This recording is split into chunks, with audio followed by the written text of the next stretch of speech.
లేదు provision of law ఉంది కదా, అది ఫండమెంటల్ రైట్, ప్రతి ముద్దయికి ఒక లాయర్ కావాలి తెలుసు, అది కాన్స్టిట్యూషనల్ గ్యారంటీ. సో ఈ కేసు అయితే చాలా సింపుల్ కేసు ఉంది, అసలు 1 వీక్లోనే అసలు బెయిల్ వచ్చేస్తుంది. సో ఈ పెద్ద కేసు కాదు, మనీ లాండరింగ్ కేసు కాదు, ఆయన మనీ లాండరింగ్ చేయలేదు. మరి బెట్టింగ్ యాప్ అంటున్నారు, బెట్టింగ్ యాప్ కూడా ఆయన పర్మిషన్ చేయలేదు. సరే ఐబొమ్మ నుంచే, ఐబొమ్మ అతనికి బ్లాంక్స్ ఉంది, అది ఏమంటారు, అది పబ్లిక్లో వచ్చిన టాక్ అది.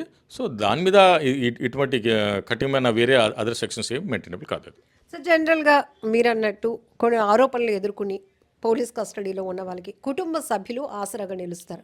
నా కొడుకునో నా కూతుర్నో సంథింగ్ వాళ్ళని తీసుకురావాలి అని ఒక న్యాయ పోరాటానికి ముందుకొస్తారు. బట్ ఇప్పుడు రవి పరిస్థితి అది లేదు.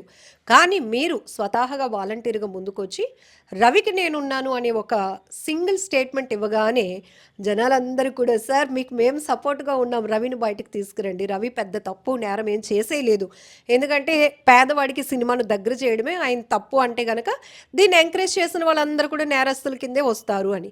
సో మీరెందుకు సార్ ఇలాంటి స్టాండ్ తీసుకున్నారు? లేదు ఇప్పుడు రవి కోసం ఎవరు కూడా ముందరికి రాలేదు, నేను వచ్చాను. నేను వచ్చిన తర్వాత నాకు సానుభూతి వచ్చేసింది చాలా. నిన్న నుంచే చూస్తున్నాను మీమ్స్, సార్ మీ గుండె ధైర్యంకి మేము గుడి కడతాం అంటున్నారు.